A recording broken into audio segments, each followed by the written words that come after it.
الحمد للہ رب العالمین والصلاة والسلام علی سید المرسلین وعلی آلہ وصحبہ اجمعین، اما بعد۔ شیخ الاسلام محمد بن عبد الوہاب رحمہ اللہ کی کتاب التوحید کو ہم دھیرے دھیرے پڑھ رہے ہیں اور اس میں غور و فکر کر رہے ہیں۔ اس میں ہم پہنچ گئے ہیں باب الخوف من الشرک تک۔ باب الخوف من الشرک، شرک سے خوف کا بیان۔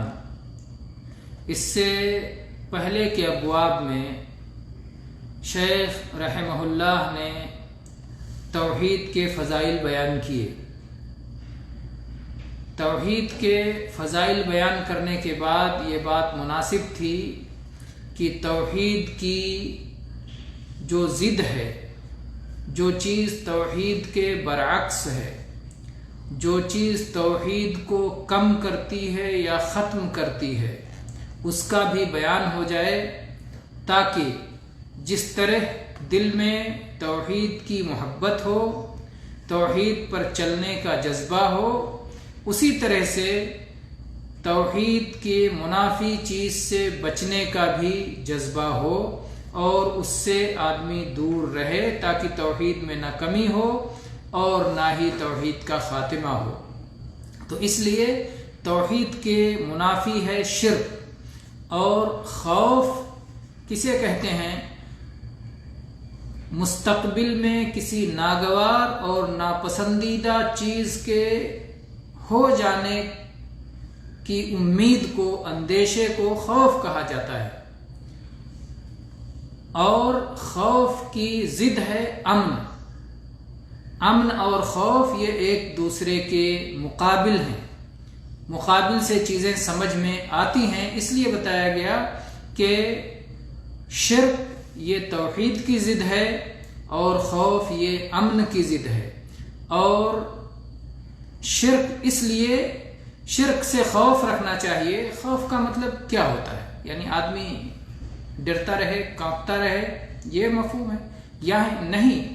خوف کا جو تقاضا ہے اس تقاضے پہ عمل کرے، یعنی شرک سے دور بھاگے اور شرک تک پہنچانے والے اسباب اور وسائل سے بھی دور رہے، تاکہ کسی وجہ سے شرک میں نہ پڑ جائے۔ جیسا کہ حذیفہ رضی اللہ عنہ کہتے تھے، کان الناس یسألون رسول اللہ صلی اللہ علیہ وسلم عن الخیر وَكُنْتُ أَسْأَلُهُ عَنِ الشَّرِّ مَخَافَةَ أَن يُدْرِكَنِي، کہ لوگ رسول اللہ صلی اللہ علیہ وسلم سے خیر و بھلائی کے بارے میں سوال کرتے تھے، اور میں رسول اللہ صلی اللہ علیہ وسلم سے شر اور برائی کے بارے میں پوچھا کرتا تھا، تاکہ کہیں میں اس میں پڑ نہ جاؤں یا وہ شر اور آفت مجھے لگ نہ جائے۔ تو اس لیے جب میں اس سے خبردار رہوں گا، اسے جانوں گا، اسے پہچانوں گا، تو میں اس سے بچوں گا۔ چنانچہ شرک سے خوف کا بیان۔ کیا دلیل ہے کہ شرک سے خوف ہونا چاہیے؟ اور اس لیے بھی شیخ نے یہ باب قائم کیا ہے کیونکہ شرک سے ڈرنا، شرک سے خوف رکھنا، یہ بھی توحید کا حصہ ہے، یعنی اس سے ہی توحید مکمل ہوتی ہے۔ توحید جیسے ایمان گھٹتا اور بڑھتا ہے، ایسے ہی توحید وہ چیز ہے جو گھٹتی اور بڑھتی ہے۔ تو جو شخص توحید کو اپنائے گا، اس کی ذمہ داریوں میں سے یہ ہے کہ وہ شرک کا رد کرے، شرک کو چھوڑے، شرک سے بچے، شرک کا خوف اس کے دل میں ہو، تو شرک سے بھاگے۔ تو اس کے ذریعے سے انسان کی توحید مکمل ہوتی ہے۔ تو اس لیے بھی اس کا بیان کیا۔ کیوں شرک سے ڈرنا چاہیے؟ کیا دلیل ہے؟ تو شیخ تو دلیل کے بغیر بات نہیں کرتے۔ سب سے پہلے سورہ نساء کی آیت نمبر 48 کا ذکر کیا، جس میں اللہ تبارک و تعالیٰ فرماتا ہے، ان اللہ لا یغفر ان یشرک بہ ویغفر ما دون ذلک لمن یشاء۔ اللہ تبارک و تعالیٰ اس بات کو کبھی معاف کرنے والا نہیں ہے، کبھی بخشنے والا نہیں ہے کہ اس کے ساتھ شرک کیا جائے۔ امام ابن کثیر رحمہ اللہ اس آیت کی تفسیر میں لکھتے ہیں کہ جو شخص اللہ سے اس حالت میں ملاقات کرے کہ وہ شرک کر رہا ہو، شرک کرتے ہوئے اللہ سے ملاقات کرے، گویا شرک کی حالت میں مرا ہے، شرک سے توبہ نہیں کیا ہے، شرک کو چھوڑا نہیں ہے، توحید کو اپنایا نہیں ہے، شرک کی حالت میں اس کی وفات ہوئی ہے اور اللہ سے اس کی ملاقات ہوئی ہے، تو اللہ تعالیٰ اس کی مغفرت نہیں فرمائے گا، اللہ نے پہلے سے اعلان کر دیا۔ وَيَغْفِرُ مَا دُونَ ذَلِكَ لِمَن يَشَاءُ، اور شرک سے کمتر جو چیزیں ہیں اللہ تعالیٰ جس کے لیے چاہے معاف فرما دے۔ تو جب شرک اتنا بڑا جرم ہے کہ اللہ نے توبہ کے بغیر مرنے پر، اس گناہ کے ساتھ مرنے پر معاف نہ کیے جانے کا اعلان کر دیا ہے اور اس کے لیے جہنم کو ہمیشہ ہمیش کا ٹھکانہ بنا دیا ہے، اتنی بدترین چیز ہے، اتنا بڑا ظلم ہے، تو ظاہر بات ہے کہ اس سے کیوں نہیں ڈرنا چاہیے اور اس سے کیوں نہیں خوف ہونا چاہیے کہ کہیں ہمارے اندر شرک نہ آ جائے اور اس کی وجہ سے کہیں ہماری بھی معافی نہ ہو اور رب کا اتنا غضب ہو جائے کہ پھر معافی کا کہیں کوئی گنجائش نہ رہ جائے۔ تو اگر کوئی شخص شرک پہ ہے تو اسے توبہ کر لینا چاہیے، توبہ سے معاف ہو جاتا ہے۔ مرنے سے پہلے اگر کسی شخص نے توبہ کر لیا تو توبہ سے معاف ہو جاتا ہے، جیسا کہ اللہ تعالیٰ نے فرمایا قُلْ يَا عِبَادِيَ الَّذِينَ أَسْرَفُوا عَلَىٰ أَنفُسِهِمْ لَا تَقْنَطُوا مِن رَحْمَةِ اللَّهِ إِنَّ اللَّهَ يَغْفِرُ الذُّنُوبَ جَمِيعًا، إِنَّ اللَّهَ يَغْفِرُ الذُّنُوبَ جَمِيعًا، اللہ تعالیٰ توبہ کرنے پر تمام گناہوں کو بخش دے گا، کفر کو بھی بخش دے گا، شرک کو بھی بخش دے گا، بڑے سے بڑے گناہ، باقی تو اس سے کفر و شرک سے چھوٹے گناہ ہیں، سارے گناہ کفر و شرک کے مقابلے میں چھوٹے ہیں، تو توبہ کی وجہ سے اللہ تعالیٰ سب کچھ معاف کر دے گا۔ اس آیت میں اس بات کا ذکر ہے کہ توبہ کے بغیر شرک پر اگر کوئی مر کر کے اللہ سے ملاقات کرتا ہے تو اس کی معافی ہرگز نہیں ہونے والی ہے۔ تو جب یہ اس قدر خطرناک گناہ ہے تو ظاہر بات ہے کہ اس کا خوف ہونا چاہیے اور اس سے بچنے کی پوری کوشش ہونا چاہیے اور اس کے ذریعے سے اپنی توحید کو مکمل کرنا چاہیے۔ اسی طرح سے یہ رہا اس میں شرک اکبر کا بیان ہے۔ اسی طرح سے وقال الخلیل، ابراہیم علیہ السلام کے بارے میں اللہ تعالیٰ نے یہ قول قرآن پاک میں ذکر کیا ہے کہ انہوں نے اللہ سے دعا مانگی وَجْنُبْنِي وَبَنِيَّ أَن نَعْبُدَ الْأَصْنَامَ، اے اللہ مجھے بچانا اور میری اولاد کو بچانا اس بات سے کہ ہم بتوں کی عبادت میں لگ جائیں۔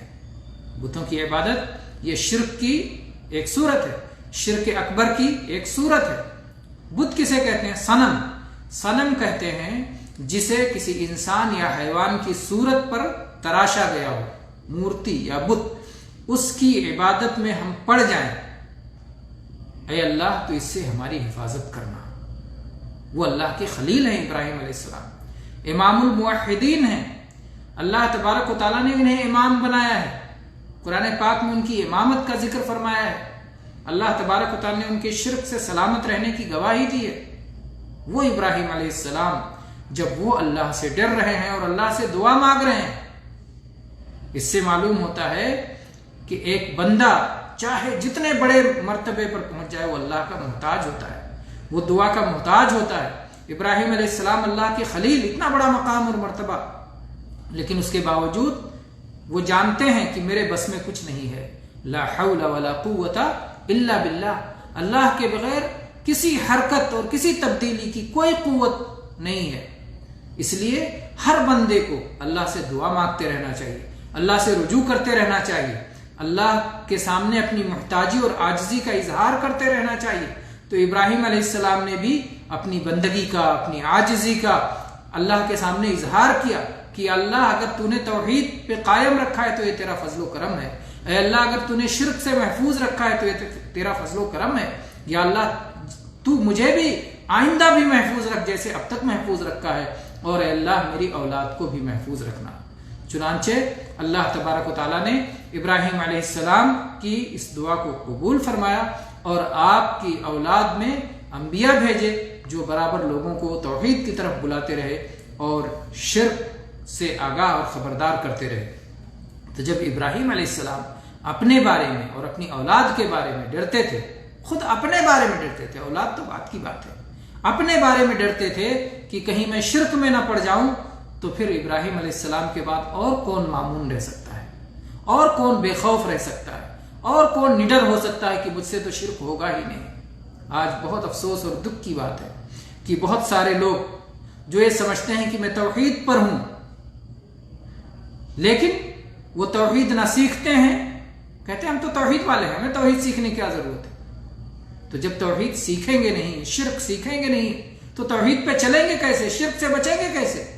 اس لیے ہر بندے کو توحید ایسی چیز ہے جسے بار بار سیکھنا چاہیے، دہراتے رہنا چاہیے. اس سلسلے میں اللہ سے دعائیں مانگتے رہنی چاہیے، اپنی پوری کوشش کرنا چاہیے.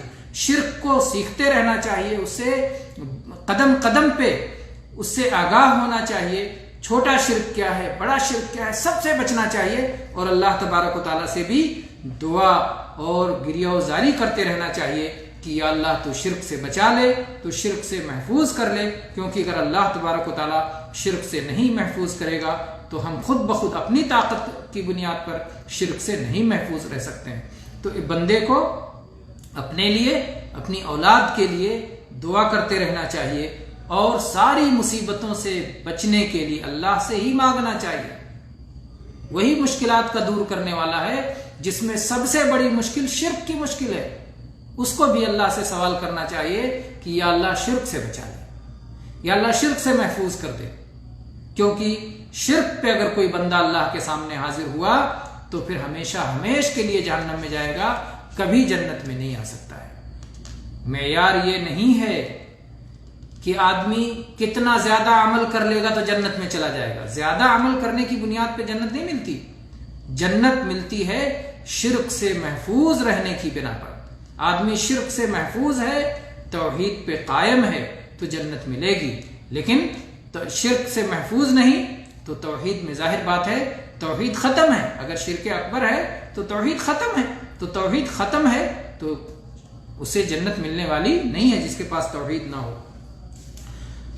اس باب کے ذریعے سے ان جاہلوں کا رد بھی ہے جو لوگ یہ کہتے ہیں کہ اس امت میں تو شرک آئے گا ہی نہیں. اگر اس امت میں شرک نہیں آئے گا، ابراہیم علیہ السلام کو کیوں ڈر تھا؟ لقمان علیہ السلام اپنے بیٹے کو کیوں سمجھا رہے تھے یا بنی لا تشرک باللہ، میرے بیٹے اللہ کے ساتھ شرک نہیں کرنا. یعقوب علیہ السلام نے اپنے بیٹوں کو جمع کر کے کیوں کہا وفات کے وقت؟ کیوں کہا ما تعبدون من بعدی، میرے بعد کس کی عبادت کرو گے؟ توحید کا اقرار لیا اپنے بچوں سے. تو جو لوگ کہتے ہیں، جو نادان کہتے ہیں کہ یہ امت محمد صلی اللہ علیہ وسلم کی امت شرک میں نہیں پڑے گی، اپنی اسی نادانی کی وجہ سے بہت سارے لوگ کھلم کھلا شرک میں پڑے ہوئے ہیں، شرک صریح میں پڑے ہوئے ہیں، شرک اکبر میں پڑے ہوئے ہیں جس میں کسی قسم کا شک و شبہ نہیں ہے. تو اس لیے ہمیں شرک سے ڈرنے کا تقاضا یہ ہے کہ شرک کو سیکھیں تاکہ شرک سے سالم رہ سکیں. شرک چاہے بڑا ہو چاہے چھوٹا ہو، ہر شرک سے ڈرنا چاہیے. چھوٹا شرک کیا ہے؟ آئیے اس سلسلے میں حدیث دیکھتے ہیں. مسند احمد اور حدیث کی دوسری کتابوں میں حدیث ہے، نبی صلی اللہ علیہ وسلم نے صحابہ سے فرمایا اخوف ما اخاف علیکم الشرک الاصغر، جس چیز کا مجھے تمہارے بارے میں سب سے زیادہ خوف ہے وہ چھوٹا شرک ہے. تو صحابہ نے اللہ کے نبی صلی اللہ علیہ وسلم سے پوچھا کہ اللہ کے نبی یہ چھوٹا شرک کیا ہے؟ تو آپ نے فرمایا الریا، دکھاوا، یعنی آدمی اللہ کی خاطر صلاۃ پڑھنے کے لیے کھڑا ہو، اللہ نے حکم دیا، اللہ کے حکم کی تعمیل میں فرض ادا کرنے جا رہا ہوں، اور درمیان میں یہ وسوسہ آ جائے کہ کوئی مجھے دیکھ رہا ہے، لاؤ سجدہ لمبا کر دوں، لاؤ رکوع لمبا کر دوں، لاؤ تلاوت زیادہ کر دوں، لاؤ قیام لمبا کر دوں، دوران عمل یہ خیال آ جائے کہ دیکھ کے وہ میری تعریف کریں، مجھے نمازی کہیں، مجھے لمبے سجدے کرنے والا کہیں، لمبا رکوع کرنے والا کہیں. اصل اللہ کے لیے شروع کیا تھا لیکن درمیان میں خیال آیا یہ شرک اصغر ہے. اور شرک اصغر جس عمل میں داخل ہو جائے اس عمل کو باطل کر دیتا ہے. لیکن اس وسوسے میں بھی نہیں رہنا چاہیے. شیطان وسوسہ ڈالتا رہتا ہے کہ تم تو دکھانے کے لیے کر رہے ہو، تو کہتا نہیں میں دکھانے کے لیے نہیں کر رہا ہوں، اللہ کے لیے کر رہا ہوں. اگر دنیا دیکھ رہی تو کیا ہوا؟ دنیا تو دیکھے گی. آپ صلاۃ باجماعت پڑھیں گے، دنیا دیکھے گی. آپ زکوٰۃ دیں گے، دنیا دیکھے گی. غریب کو اور مدد کریں گے لوگوں کو علم ہوگا، حج کرنے جائیں گے لوگوں کو علم ہوگا، لوگوں کے علم ہو جانے کی وجہ سے، لوگوں کے جان جانے کی وجہ سے، لوگوں کی معلومات میں آنے کی وجہ، لوگوں کی نظر کے سامنے کوئی کام کرنے کی وجہ سے ریاکاری نہیں ہوتی۔ ریاکاری تب ہوتی ہے جب آپ کے دل میں ان لوگوں سے تعریف ہی لینا مقصود ہو، اللہ سے اجر مقصود نہ ہو، ان لوگوں کو دکھانا مقصود ہو، تو اللہ تعالیٰ کہے گا جس کو دکھانا چاہتے تھے اسی سے جاؤ اجر لے لو۔ لیکن جو شخص اللہ کے لیے کرے گا تو اسے ان شیطانی وسوسے سے گھبرانا نہیں چاہیے اور اللہ کے حکم پر عمل کرنا چاہیے۔ اللہ کے حکم پر عمل چھوڑ دینا اس شیطانی وسوسے سے یہ بھی ریا ہے کہ آپ یہ دکھانا چاہتے ہو کہ میں نیک نہیں ہوں، یہ بھی ریا ہے۔ اس لیے اس ریا سے بچنا بھی ضروری ہے کہ میں نیک نہیں ہوں یہ نہ دکھاؤ۔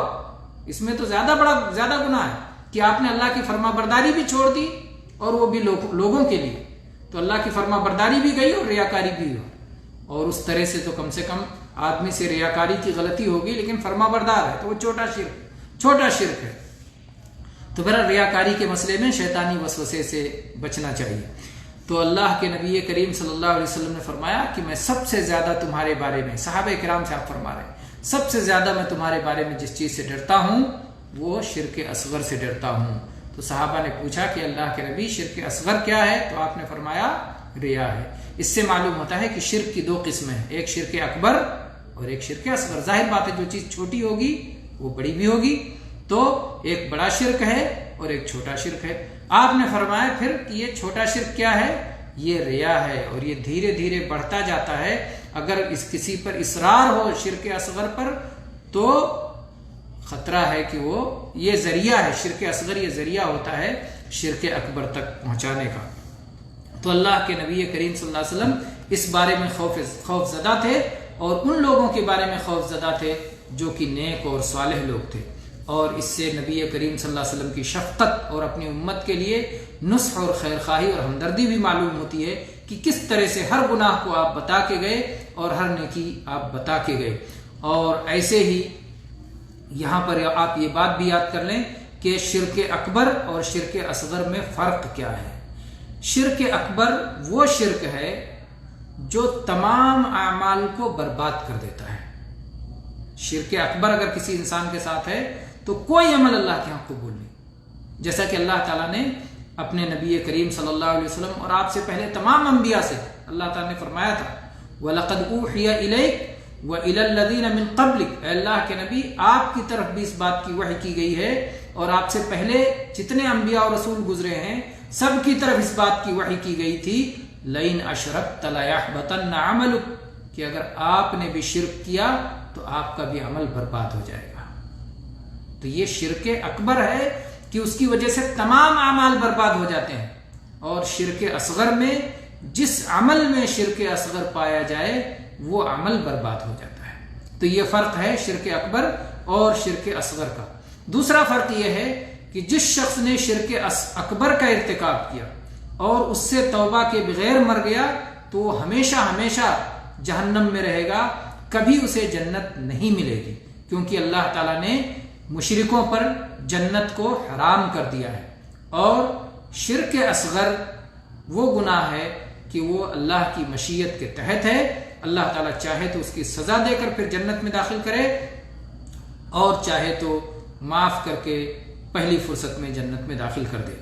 اور تیسرا فرق یہ ہے کہ شرک اکبر کرنے والا دائرے اسلام ہی سے خارج ہو جاتا ہے، وہ مسلمان باقی نہیں رہتا بلکہ وہ کافر اور مشرک ہو جاتا ہے۔ لیکن جو شخص شرک اصغر کا ارتکاب کرتا ہے وہ مسلمان باقی رہتا ہے، لیکن اس کی ذمہ داری ہوتی ہے کہ اس گناہ سے توبہ کرے، اس کا ایمان کم ہو جاتا ہے، وہ گنہگار اور فاسق مسلمان ہوتا ہے، اس کی ذمہ داری ہوتی ہے کہ وہ اس بڑے گناہ سے توبہ کرے۔ تو بہرحال یہ رہا اس باب کا بیان کہ شرک اتنا بڑا گناہ ہے کہ وہ چھوٹا ہو چاہے بڑا ہو سب سے ڈرنا چاہیے، اور ڈر کا تقاضا یہ ہے کہ اس سے بچنا چاہیے اور ان اسباب اور وسائل سے بھی بچنا چاہیے جو اس شرک تک پہنچاتے ہوں۔ اس سلسلے میں پھر شیخ نے ایک حدیث ذکر کی عبداللہ ابن مسعود رضی اللہ عنہ کی، کہ رسول اللہ صلی اللہ علیہ وسلم نے فرمایا من مات وهو يدعو للہ ندا دخل النار، جو شخص اس حال میں مرا کہ وہ اللہ کے برابر بنا کر کے کسی اور شخص سے دعا مانگا کرتا تھا تو وہ جہنم میں جائے گا۔ یدعو یعبد کے معنی میں بھی آتا ہے، جو شخص اللہ کے ہمسر بنا کر کسی اور کو اس کی عبادت کیا کرتا تھا، اس سے دعا کیا کرتا تھا تو وہ جہنم میں جائے گا۔ یہ صحیح بخاری کی حدیث ہے۔ تو دیکھیں یہ حدیث بھی اپنے آپ میں اس بات پر واضح دلیل ہے کہ جہنم میں وہ جائے گا جو کہ اللہ کے سوا کسی اور کی عبادت کرتا تھا، اللہ کے ساتھ یا اللہ کو چھوڑ کر کسی بھی صورت میں اگر اس نے شرک کا ارتکاب کیا ہے تو وہ جہنم میں جائے گا۔ تو گویا جنت میں جانے کے لیے جس چیز کی ضرورت ہے وہ یہ ہے کہ آدمی شرک سے محفوظ ہو، شرک سے سلامت ہو۔ اگر شرک سے سلامت نہیں ہے تو چاہے جتنے اس نے اعمال کیے ہیں، چاہے جتنی نمازیں پڑھے، چاہے جتنے روزے رکھے، چاہے جتنا حج اور عمرہ کرے، چاہے جتنا صدقہ و خیرات کرے، اگر کفر اور شرک سے محفوظ نہیں ہے تو پھر وہ جنت میں نہیں جا سکتا ہے۔ تو یہاں پر بھی گویا اس حدیث میں بھی اس بات کی دعوت ہے کہ ایک انسان کو شرک سے جلدی توبہ کر لینا چاہیے اور اپنی توحید پر موت سے پہلے توحید پر آ جانا چاہیے۔ اسی طرح سے یہ بات یاد رہے اور آگے انشاءاللہ اس کی تفصیلات آئیں گی کہ صرف بت پرستی کا نام ہی شرک نہیں ہے، صرف مورتی پوجا ہی کا نام شرک نہیں، وہ تو کھلا شرک ہے ہی، لیکن قبر پرستی بھی شرک ہے، مردہ پرستی بھی شرک ہے، انبیاء کو پکارنا بھی شرک ہے، فرشتوں کو پکارنا بھی شرک ہے، یا غوث المدد کہنا بھی شرک ہے، یا علی مدد، یا حسین مدد، یا بدوی مدد، یا خواجہ اجمیری مدد، یہ سب شرک میں ہے۔ چاہے کسی فرشتے کو بلاؤ، چاہے کسی نبی کو پکارو، چاہے کسی ولی کو پکارو، چاہے کسی زندہ کو پکارو، چاہے کسی مردہ کو پکارو، چاہے کسی پتھر کو پکارو، چاہے کسی درخت کو پکارو، وہ عبادت جو اللہ کے لیے ہونا چاہیے۔ دعا عبادت ہے، دعا خالص اللہ کے لیے ہونا چاہیے۔ اگر کوئی شخص اللہ کے سوا کسی اور سے دعا مانگتا ہے، کسی اور کو پکارتا ہے، کسی اور کو مصیبت میں مشکل کشائی اور حاجت روائی کے لیے پکارتا ہے تو وہ شرک سے محفوظ نہیں ہے بلکہ شرک کا مرتکب ہے، اس لیے اس کا ٹھکانہ جہنم ہے۔ تو اس لیے شرک سے فوراً توبہ کرنا چاہیے اور فوراً اسے چھوڑ دینا چاہیے تاکہ انسان توحید پہ آ جائے۔ اور یہ بات معلوم ہے کہ دوسرے بڑے سے بڑے گناہ کرتے ہوئے اگر ایک آدمی زنا کرتا تھا اور توبہ نہیں کر سکا، ایک آدمی نے قتل کیا اور توبہ نہیں کر سکا، ایک آدمی نے چوری کی اور توبہ نہیں کر سکا، ایک آدمی شرابی ہے اور اس سے توبہ نہیں کر سکا، تو یہ سارے گناہ کبیرہ ہونے کے باوجود بہت بڑے بڑے گناہ ہیں اور اللہ نے حرام قرار دیا ہے۔ یہ سارے گناہ کبیرہ ہونے کے باوجود ان کے بارے میں اللہ نے فیصلہ نہیں کیا ہے کہ ان کا کرنے والا ہمیشہ کا جہنمی ہے۔ اللہ نے کہا یہ میری مشیت کے تابع ہے، میں چاہوں تو ان کو جہنم میں ڈالوں اور ان کو سزا دے کر کے پھر اس کے بعد ان کے ایمان کی وجہ سے انہیں جنت دوں، اور چاہوں تو پہلی فرصت میں ہی معاف کر کے انہیں جنت دے دوں۔ لیکن شرک کا معاملہ ایسا ہے کہ کوئی شخص شرک پہ مر گیا اور توبہ نہیں کیا تو اللہ نے اس کا فیصلہ کر دیا ہے، اعلان کر دیا ہے کہ اس کی معافی نہیں ہوگی اور اسے ہمیشہ کے لیے جہنم میں رہنا ہوگا، اسے جنت کبھی نہیں مل سکتی ہے، اس لیے کہ اس کے پاس رائی برابر، ذرہ برابر بھی ایمان نہیں بچا، توحید نہیں بچا، اور جس کے پاس ایمان اور توحید نہ ہو وہ کبھی جنت میں نہیں جا سکتا ہے۔ اسی طرح سے صحیح مسلم کی حدیث بھی دیکھ لیں، جابر رضی اللہ عنہ اس حدیث کو بیان کرتے ہیں کہ رسول اللہ صلی اللہ علیہ وسلم نے فرمایا من لقی وهو لا یشرک به شیئا دخل الجنہ، جس نے اللہ سے ملاقات کی اس حال میں کہ وہ اللہ کے ساتھ کچھ بھی شرک نہیں کرتا تھا، وہ جنت میں جائے گا۔ جس نے اس حال میں اللہ سے ملاقات کی کہ وہ شرک سے محفوظ تھا، شرک سے سالم تھا، کچھ بھی شرک نہیں کرتا تھا، نہ چھوٹا شرک، نہ بڑا شرک، نہ کھلا شرک، نہ ڈھکا شرک، نہ شرک خفی، نہ شرک جلی، کسی قسم کی شرک نہیں کرتا تھا، دخل الجنہ، پہلی فرصت میں جنت میں جائے گا۔ لیکن اگر اس کے یہاں شرک سے سالم نہیں ہے تو پھر پہلی فرصت میں جنت میں جانے کی گارنٹی نہیں ہے۔ اور اگر شرک اکبر اصغر کسی بھی شرک سے سالم نہیں، ہر طرح کا شرک اس کے یہاں پایا جاتا ہے، شرک اکبر خاص طور پہ پایا جاتا ہے، تو کبھی بھی جنت میں نہیں جا سکتا ہے۔ تو جنت میں جانے کا معیار کیا ہے؟ شرک سے محفوظ رہنا۔ تو جب شرک سے محفوظ رہنا معیار ٹھہرا تو کیا ایسی چیز نہیں ہوئی شرک کہ جس سے ڈرا جائے، جس سے دور بھاگا جائے، جس سے بچا جائے، جس کو سمجھا جائے، جس کو سیکھا جائے، اور شرک تک پہنچانے، شرک کے قریب بھی نہ پھٹکا جائے، شرک تک پہنچانے والے وسائل و ذرائع سے بھی دور رہا جائے۔ معصیت اور بدعات یہ جو شرک تک پہنچاتے ہیں، اور شرک اصغر جو شرک اکبر تک پہنچاتا ہے، ان سب کو سیکھنا تاکہ ان سے بچ سکے، کیا یہ ضروری نہیں ہے؟ تو اللہ کے نبی صلی اللہ علیہ وسلم فرمایا، جو اللہ تعالیٰ سے اس حال میں ملاقات کرے گا کہ وہ کچھ بھی شرک نہیں کرتا رہا ہوگا تو جنت میں داخل ہوگا۔ وَمَن لَقِيَهُ يُشْرِكُ بِهِ شَيْئًا دَخَلَ النَّارِ، اور جو شخص اللہ سے اس حال میں ملاقات کرے گا کہ اس نے اللہ کے ساتھ شرک پر وفات پائی ہوگی، اللہ کے ساتھ شرک کرتے ہوئے، شرک کی حالت میں شرک پر قائم رہ کر توبہ کے بغیر وفات پائی ہوگی، تو ایسا شخص جہنم میں جائے گا۔ تو اس لیے یہ معلوم ہونا چاہیے کہ جنت بہت قریب ہے اور جہنم بھی بہت قریب ہے۔ کیوں؟ مرے اور جنت یا جہنم میں گئے۔ مرنا ہی صرف فاصلہ ہے، اور توبہ کا وقت مرنے سے پہلے ہے، اور کسی کو اپنی موت کا علم نہیں ہے۔ اس لیے جس کو بھی معلوم ہو جائے کہ شرک جہنم میں لے جانے کا سبب ہے اور شرک سے بچ گئے تو جنت میں جانے کا ذریعہ ہے، تو فوراً اسے شرک سے توبہ کرنا چاہیے، فوراً شرک کو چھوڑنا چاہیے، فوراً ندامت اور شرمندگی ہونی چاہیے کہ جو اب تک شرک مجھ سے ہوا یہ بہت غلط تھا، اس پہ ندامت اور شرمندگی ہونی چاہیے، اور آئندہ کے لیے پختہ عزم ہونا چاہیے کہ کبھی ہم شرک کے قریب نہیں جائیں گے انشاءاللہ۔ اللہ تبارک و تعالی ہم سب کی شرک سے حفاظت فرمائے، اور اللہ تعالی ہمیں توحید پر ثابت قدم رکھے، توحید پر استقامت عطا فرمائے۔ آمین۔ وآخر دعوانا ان الحمد للہ رب العالمین، وصلی اللہ علی نبینا وسلم۔